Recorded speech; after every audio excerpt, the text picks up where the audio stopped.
这困难无疑是很大的。主力作战不利，退到了南满。敌人用10万大军围攻南满，而我们只有不到4万人，回旋余地很小。这个局怎么破？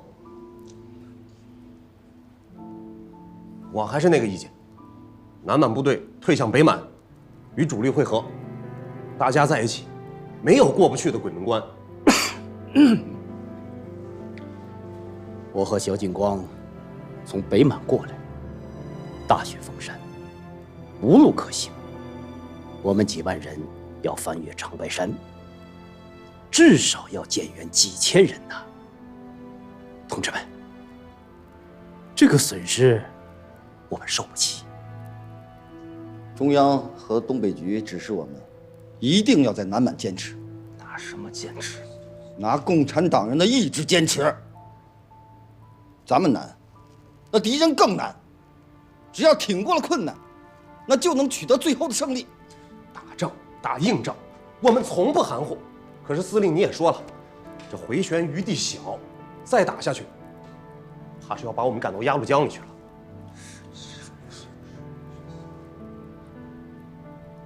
回旋余地很小，打出去，回旋余地就大了。往哪儿打？向敌后打，穿插到敌人的屁股后头去打。老韩，咱们的意见完全一致。敌人在前方进攻的阵势越大，那后方就越是空虚。这个时候，咱们插过去，就能找到扭转战局的机会。我同意。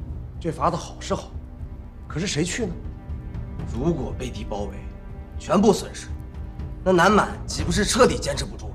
对呀，所以只有打仗，打胜仗，才能从根本上解决问题。我带队伍上去。司令员，你得执掌大局，顶住敌人的进攻。这个任务就请交给我吧。好。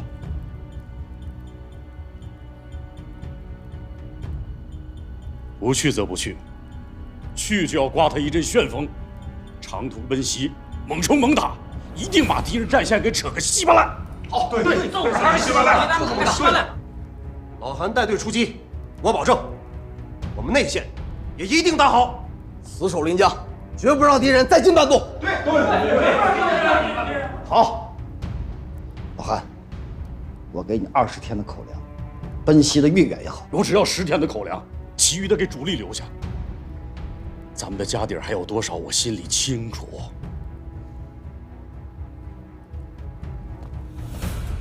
10日之内必须破局。如果我完不成这个任务，我老韩我。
我们第1阶段的作战取得了很大的成效，虽然损失了一些兵力，但是我们占领了很多的城市，占领了重要的交通线。下一阶段，我们应该集中兵力，攥成拳头，寻找重点，打击共党的要害。打击主要是分2个方面，山东和陕北。山东方面，我们集结重兵，打击华东之共军，要争取把他们赶过黄河。陕北方面，同样也要以绝对优势的兵力占领延安，同样将毛泽东也要赶过黄河。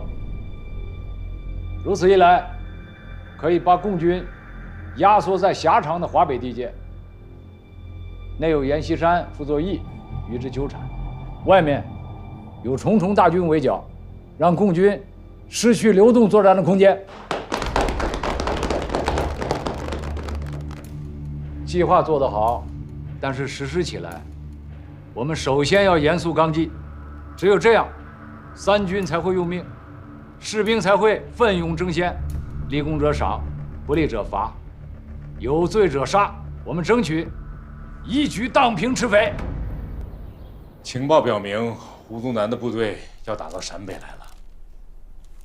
蒋介石的全面进攻已经失败了，现在兵力不足，要把重点放到山东、陕北。山东一路陈毅、粟裕兵强马壮，足堪一战。至于延安嘛，我们就和胡宗南会一会。我们的兵力不多，和敌人是1比10，现在需要一位能征善战的勇将，才能挡住胡宗南的进攻啊。其实，人选早就有了，有一位同志非常适合担任这个任务。我建议啊，由这样，我们先都别说啊，我心里面也有个人选，我们把他写到手掌上，看看是哪一位，怎么样？这是个好主意啊！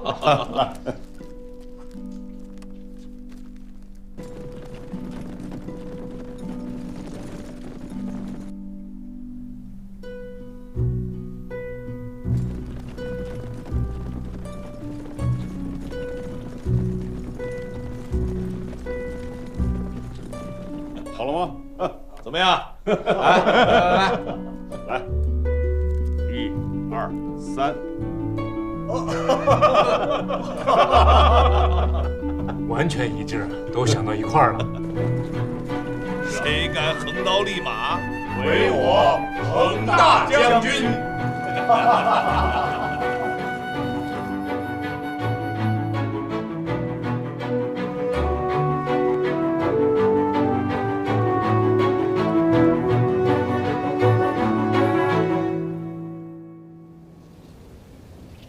中共中央、中央军委在诱敌深入、逐步消灭国民党军有生力量的战略方针下，决定主动放弃延安。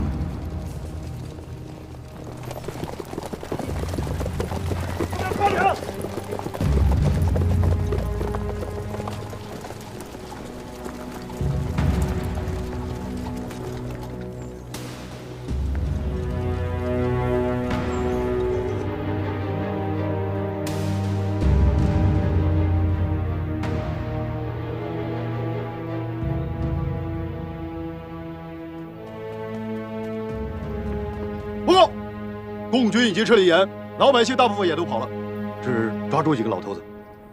扩大搜索范围，一定要找到中共的中央机关。是。毛泽东住哪里啊？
老总邵奇和董老啊，组成中央工作委员会，去河北平山。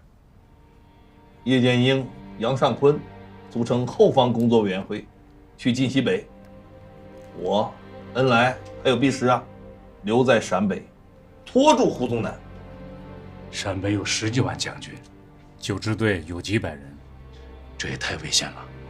我绝不过黄河呀，绝不过黄河，这可已经决定了，不可以再变。我和恩来在陕北拖住胡宗南也是可行的。就是啊，胡宗南前呼后拥，摆这么大的阵仗啊，搞武装大游行，就是为了捉住啊我毛泽东啊。我过黄河，他也会过黄河，山西压力就大了。我们在陕北啊转圈圈，他的人马就走不脱。一个人能拖住10几万大军，这笔买卖划算得很呐。让主席涉险吸引敌人大军，这心里怎么也不是滋味啊！井冈山的时候，长征的时候，我们比这个危险多了，还不是闯过来了吗？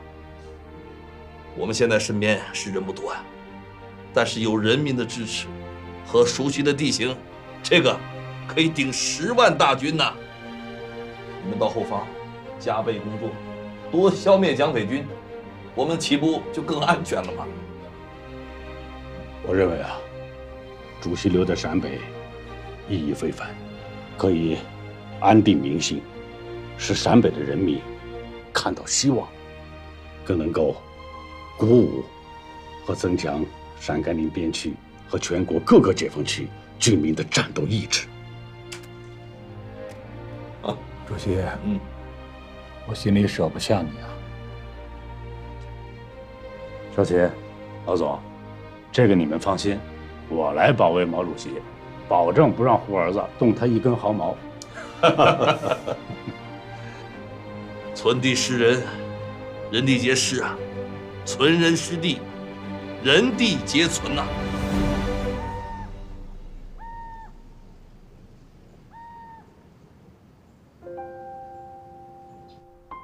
主席，为什么不让我留在您身边保卫您啊？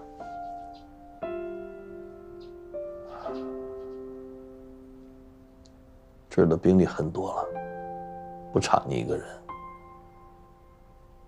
你到山西农村去蹲点儿，到人民群众中去，才能锤炼你的真本领。道理我都懂，可留在您身边，我才放心。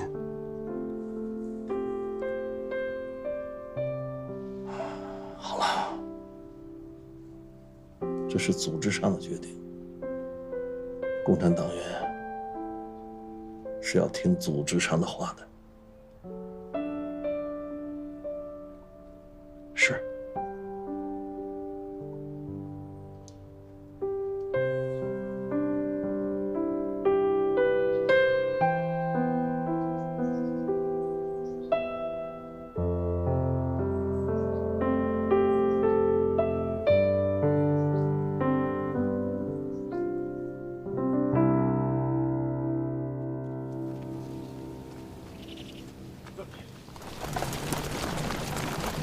后面的快往快！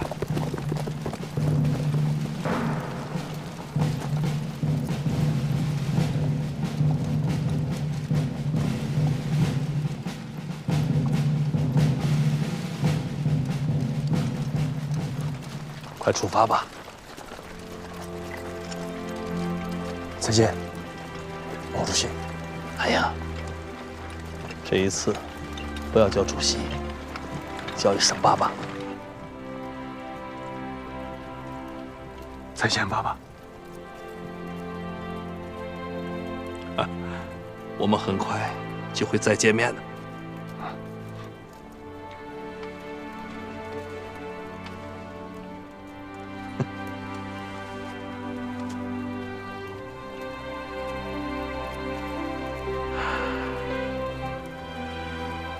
去吧。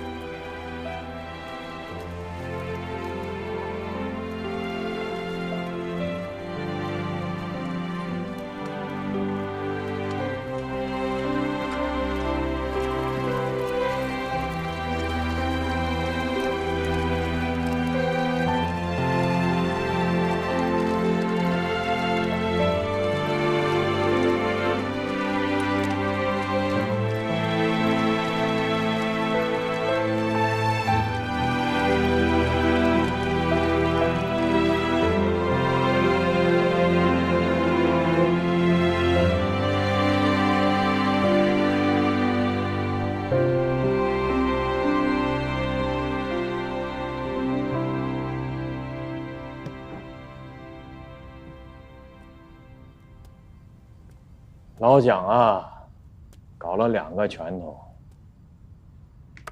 一个打延安，一个打山东。在延安啊，毛主席和中央为了牵扯胡宗南的兵力，冒了天大的风险。只要咱们在山东搞得个漂亮仗，主席那边的压力就会减轻不少啊。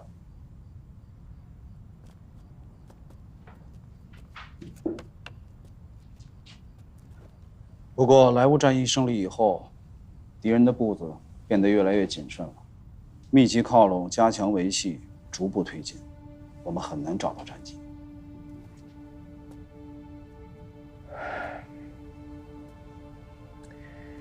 尤其是这个敌人的74师，骄狂得很啊，经常突到最前面，跟我军纠缠不休啊。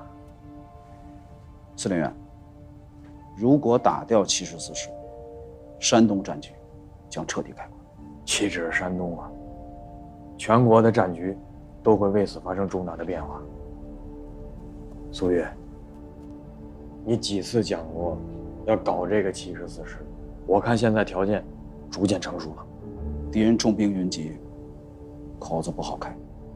如果打成胶着状态，又势必对我华野造成巨大损失。打仗嘛，就要拿出100万军中取上将首级的气概。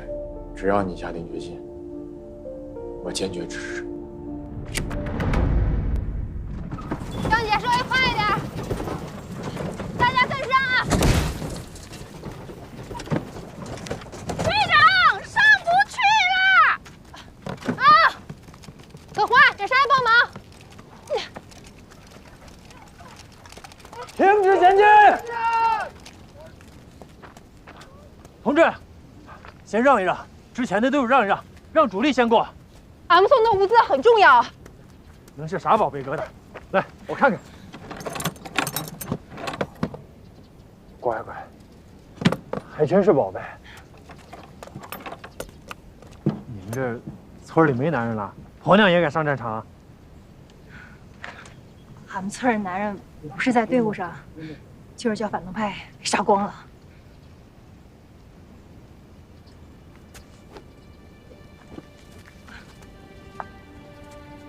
同志们，来，把炮弹扛到前线去，攻上孟良垛，活捉张灵甫！同志们，快跟上！乡亲们，来，咱们把物资扛起来，跟着大部队给咱们亲人报仇！抓紧时间，来，都扛起来！大家抓紧时间，前进！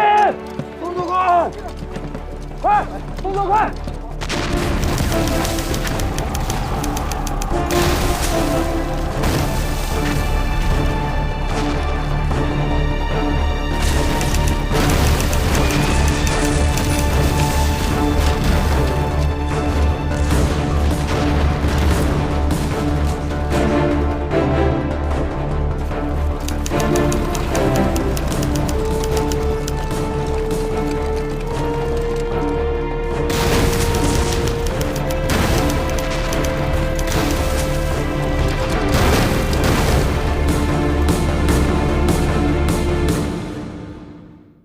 孟良垛战役大获全胜，敌人的重点进攻已经失败，要把敌人的哑铃中段阶段向南跃进，千里跃进大别山，一举扭转战争格局。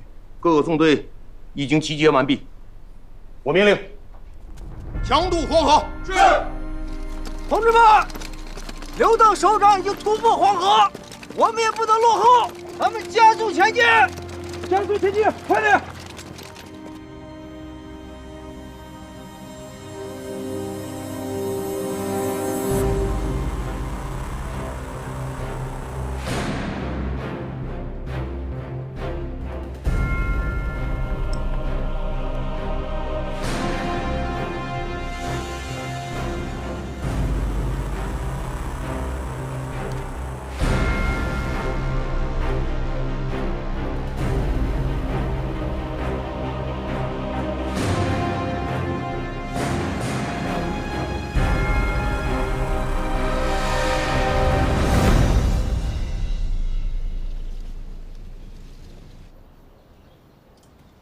同志们，战争第1年，我们取得了歼敌112万的伟大战绩。现在，敌我双方的军事实力此消彼长啊！敌军从建制、人员、武器等方面都损失了1/3，战斗力大大的削弱。现在，除山东、陕北2处根据地之外，其他的根据地均转入战略进攻，这就为我们争取战争的最后胜利奠定了基础。是啊，蒋介石在政治上更加孤立了。根据战争第1年的作战情况，对蒋介石的斗争计划是用5年时间来完成。由于战争的迅猛发展，农民群众对土地有了进一步的要求，我们需要制定比5·4指示更要进一步的土地政策人人有饭吃，人人有衣穿，老百姓的基本需求就是我们共产党人奋斗的目标。只要能够打败反动派，建设新中国，尽随军民全力支持。贺老总的部队不少已经进入陕北作战，条件很艰苦，部队经常吃不上饭，我这心里过意不去啊！哎呀，老彭，你放心，尽随军民，会竭尽全力把物资送到前线去。好。哎，中央决定组成以彭德怀同志为书记的西北野战军前委，使西北野战军进一步完成吸引、牵制和逐步歼灭胡宗南集团的战略任务。由贺龙同志统一领导这2个解放区的地方工作，使晋绥解放区进一步成为陕北的后方基地。请中央放心，晋绥军民坚决完成任务。请中央放心，西北野战军坚决把胡宗南打疼、打垮、打趴下。好。那我呢？走。中央原计划是调太岳纵队到陕北，配合陕甘宁边区军民粉碎胡宗南的进攻。太好了，回头我就发电报把队伍拉上来。但是这个，但是考虑到晋冀鲁豫野战军主力实施战略突破之后时局的变化和陕北粮食的供应等问题，中央决定太岳纵队不来陕北了，改为渡过黄河南下，出击豫西，协助刘邓大军军略中原，在战略上配合陕北战场。可是我想留下来保卫党中央啊！你们在外线打得越好，中央在陕北就越安全。陈赓，这个道理你要想明白。主席啊，明白是明白，可是我还是想留在你们身边发挥作用。陈赓啊，打出去岂不更能发挥作用吗？不仅刘邓要打出去，你要打出去，陈毅、粟裕也要打出去。我们要有战略防御转入战略进攻，要迅速把战争引向国民党统治区，这个战略意义非常重大。中央突破，两翼牵制，三军挺进，互为犄角，经略中原，一战成功啊！通了。从南昌起义、秋收起义开始，20年了，我们有多少战友倒下了？有多少同志牺牲了？为了我们的光荣与梦想，为了我们的忠诚和信仰，全党全军必须要做到砥砺前行，奋勇前进。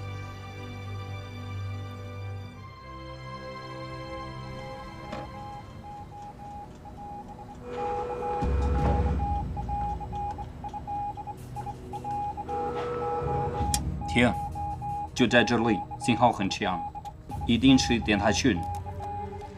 发现目标在403地区。通知将军，发现异常信号。是。在这儿。军座，有什么发现？发现电台群在403地区，距离此地不远。共军的主力在陇东。这里电台还还是秦，只能是毛泽东。四里滩地区是哪里？在这儿，王家湾一带。把弟兄们喊起来，连夜出发，合围王家湾。是。快点儿，加快速度！第一个到达指定地点的，升官1级；抓住共匪首党的，升官2级；抓住毛泽东的，到南京当大官儿。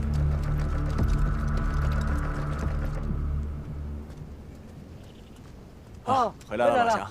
哎。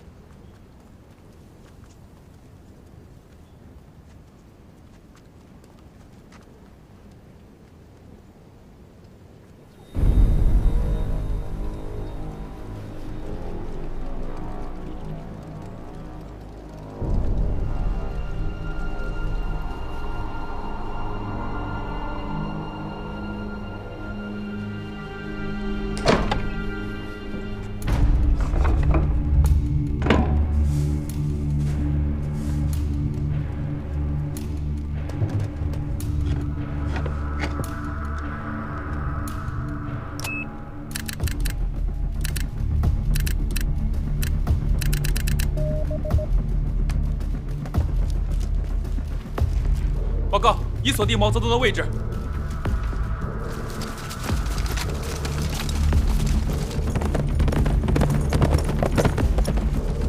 报告，已锁定匪首毛泽东。太好了，侦察回来了。敌人还有多远？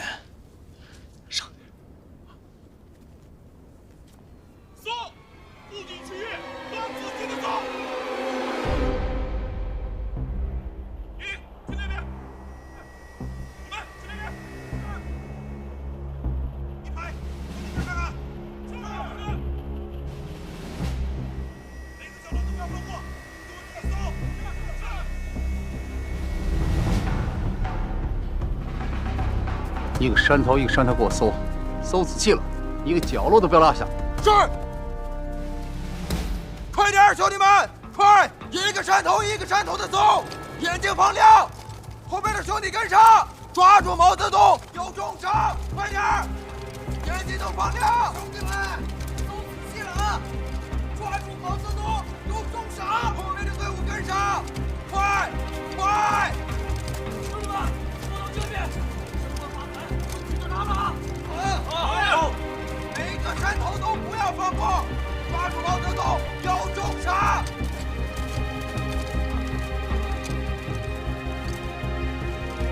兄弟们，跟上！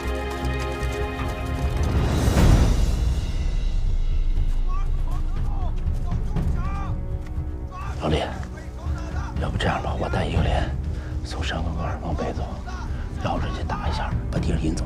你跟大队从东边走。石林，我们不能没有你。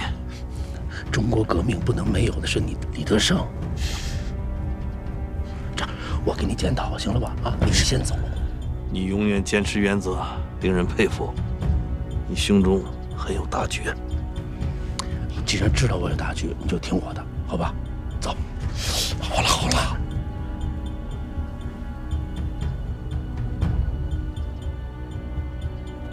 敌人就在上面，我们现在转移更加危险。我看呀，我们就待在原地，见机行事。我同意。报告，准备完毕。开炮。是。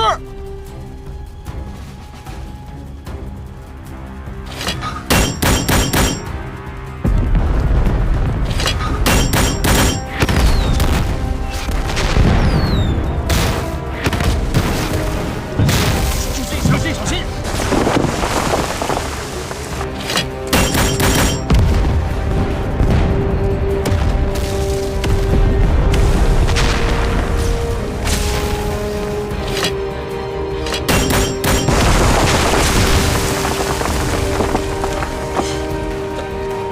同学，没事吧？没事，没事。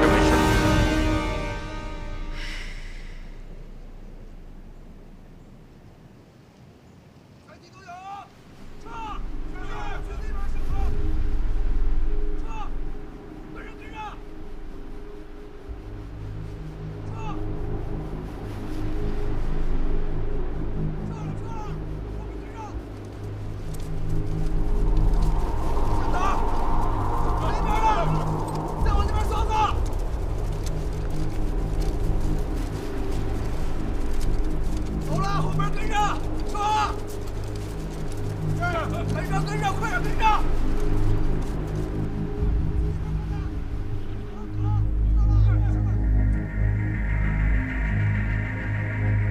敌人好像走远了。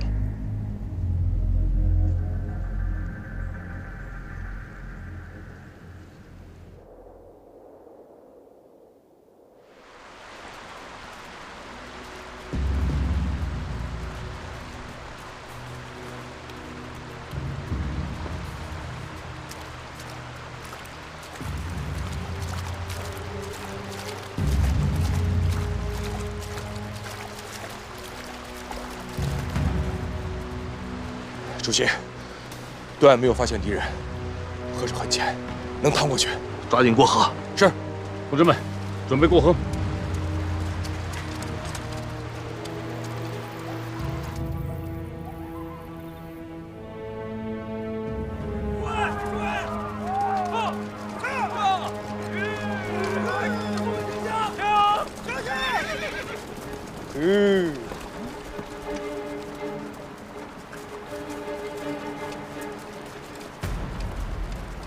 这应该是共匪留下来的。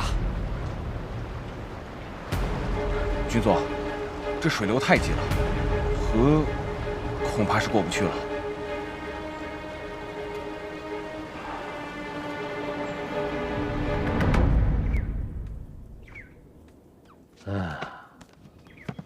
没想到我们这么一支小小的队伍能拖住那么一大批敌人。彭德怀那边是一场一场的胜仗，这个险冒的值啊！陕北的老百姓好啊，给予我们很大的帮助，我们才能以最小的代价赢得最大的胜利。蒋介石搞全面进攻失败，搞重点进攻，最终同样失败。我们现在肩负着我国革命历史上最重要、最光荣的任务啊！我们要积极努力，完成自己的任务。我们还要提高全军将士的军事艺术，在必胜的战争中勇猛前进，坚决彻底干净全部的歼灭一切敌人。只要我们时刻遵守党的指示，就一定能取得胜利。哎，李龙飞，我们最终的目的是什么？打倒蒋介石，解放全中国。说得好啊！1947年10月10日，中国人民解放军总部发布《中国人民解放军宣言》，重申中国人民解放军的作战目的是为了中国人民和中华民族的解放，提出组成民主联合阵线，打倒蒋介石独裁政府，成立民主联合政府，惩办内战罪犯，实行人民民主制度，肃清贪官污吏，建立廉洁政治，没收官僚资本，发展民族工商业，废除封建剥削，实行耕者有其田的制度，承认各少数民族有平等自治的权利，废除一切卖国条约等8项基本政策，概括了中国共产党在新民主主义革命历史阶段的基本任务和奋斗目标，反映了全国人民的愿望。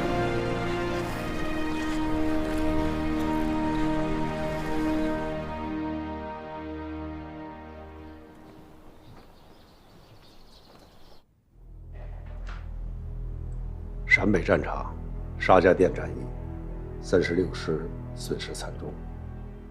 在中原战场，刘匪伯承所部窜扰大别山地区，威胁武汉、南京。河北战场，清风店战役，我三军基本上全军覆没。现在师门已经被包围。继续讲。东北战场，共军发动大规模进攻。南麻临朐战役，政府给华东共军沉重打击，虽然有挫折，也有胜利，胜的少，败的多。刘邓匪部虽然窃据了大别山地区，但是经我军反复进剿呢，元气已经大伤。应该离覆灭不远了。好了，不用讲了。你们在这里好好想一想，我回去安静一下。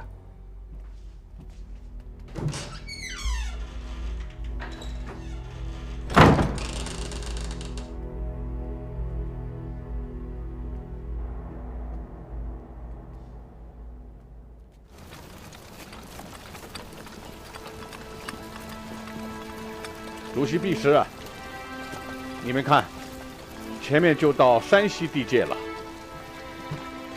哈哈，我们正是在太行之巅嘛。现在全国各战场，一个捷报接一个捷报的传来，短短几个月，敌人的重点进攻就灰飞烟灭了。存地失人，人地皆失；失地存人，人地皆存。这个蒋介石啊，就是搞不清这个道理呀。丢掉西瓜，只捡芝麻。我看到最后啊，他连芝麻也保不住啊。不过也不都是好消息啊，中原战场就打得很苦，敌人重兵集团未集，仗势越打越狡猾了，很难分割歼灭。牛顿大军被拖得很辛苦。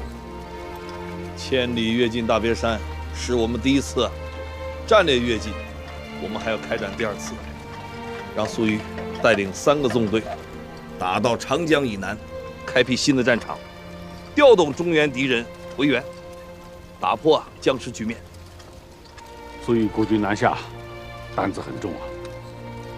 长征以后，他在敌后坚持了3年，红旗不倒。派粟裕执行这个艰巨的任务，正是发挥他的特长嘛。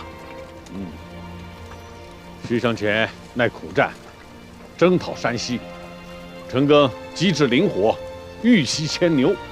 主席亲自点将，慧眼独到啊！